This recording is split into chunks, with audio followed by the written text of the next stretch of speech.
Miongoni mwa story ambayo imekuwa ikienda viral na imekuwa ikizungumzwa kupitia kwenye mitandao mbalimbali ya kijamii kuhusiana na mahusiano kati ya mwana mitandao maarufu na mtengenezaji wa maudhui nchini Tanzania, Vincent maarufu kama Kiredio, pamoja na aliyekuwa mpenzi wake ambaye ni Vidola. Na imekuwa ikizungumzwa kila sehemu kwa kile ambacho kinadaiwa kwamba wawili hao sasa hivi wameachana, na zimekuwa pia zikitajwa sababu mbalimbali ambazo bado hazijathibitishwa rasmi na wao wenyewe, kwa maana ya Vidola pamoja na Kiredio bado hawajathibitisha kama kweli hizi sababu ambazo zimekuwa zikizungumzwa huko kwenye mitandao ya kijamii kama ni kweli au ni uongo. Lakini kumekuwa na sababu nyingi sana ambazo zimekuwa zikitajwa. Moja ya sababu ambayo imekuwa ikizungumzwa ni kwamba Kiredio amemcheat Vidola na mtu wake wa karibu, kwa maana ya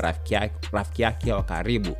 Lakini pia mbali na kumcheat na rafiki yake wa karibu, Vidola inadaiwa kwamba amesema kwamba Kiredio amekuwa akidate na watu ambao amekuwa akifanya kazi. Kwa mfano, kuna ile challenge yake ambayo alikuwa akifanya inafahamika kama Valentine Diary, ambayo ya 14 ambayo ilikuwa ikifanyika mwezi Februari mwaka 2026, na kila siku alikuwa akikutana na mwanamke mmoja wakifanya dating, kitu ambacho nadaiwa kuwa miongoni mwa wale watu pia ambao alikuwa akifanya nao kuna mmoja kati yao ametembea nao. Kwa hiyo hizo ni baadhi ya sababu pia ambazo zimekuwa zikitajwa kwamba ndio sababu ya Vidola ameamua kumwacha Kiredio na kila mmoja pia aendelee na maisha yake. Lakini watu wameenda mbali zaidi na kudai kwamba sasa hivi kinachoendelea ni kwamba Vidola amepangiwa nyumba na S2Keys. Huyu ni mtayarishaji wa muziki maarufu sana nchini Tanzania na amekuwa akifanya kazi na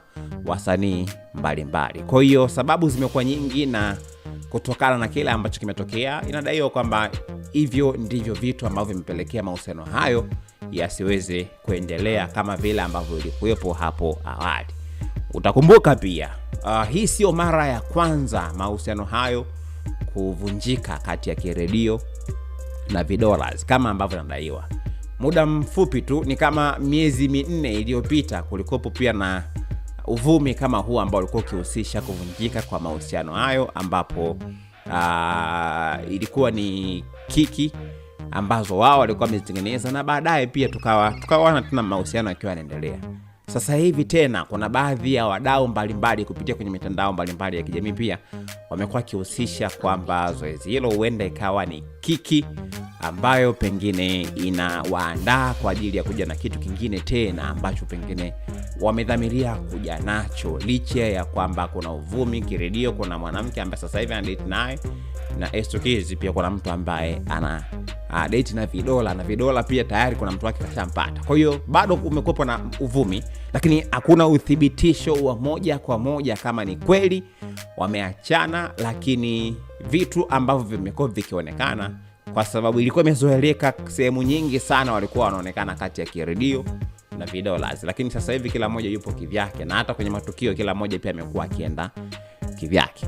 Watu wengine wameenda mbali zaidi na kudai moja kati ya athari ambayo imetokea kutokana na kile ambacho Kiredio alikuwa akikifanya, kwa maana ya kwamba kumexpose mpenzi wake, kumweka wazi kupitia kwenye mitandao ya kijamii na kuwa wanaonekana katika maeneo tofauti tofauti, huenda ikawa ndio sababu ya Vidola kwa kuamua kudate na mtu mwingine ambaye ni S2Keys. S2Keys alikuwepo ni mshikaji wa Kiredio, wameshawahi kufanya kazi kwa ukaribu. Kwa hiyo ni kitu ambacho watu pengine wanadhani katika maisha haya ni kitu ambacho hakiwezekani, lakini imewezekanaje? Kutokana na uvumi huo ni kwa sababu ya mitandao ya kijamii kumposti mpenzi wako.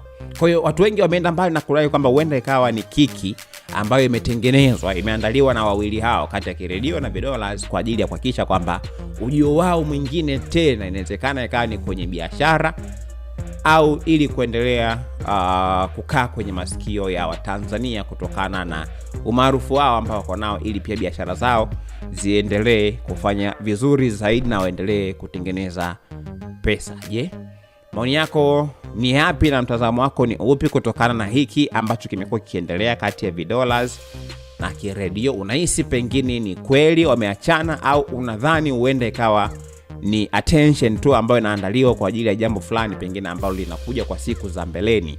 Maoni yako ni yapi? Usiache kucomment hapo. Lakini pia usiache kusubscribe channel yetu ya YouTube ambayo inasomeka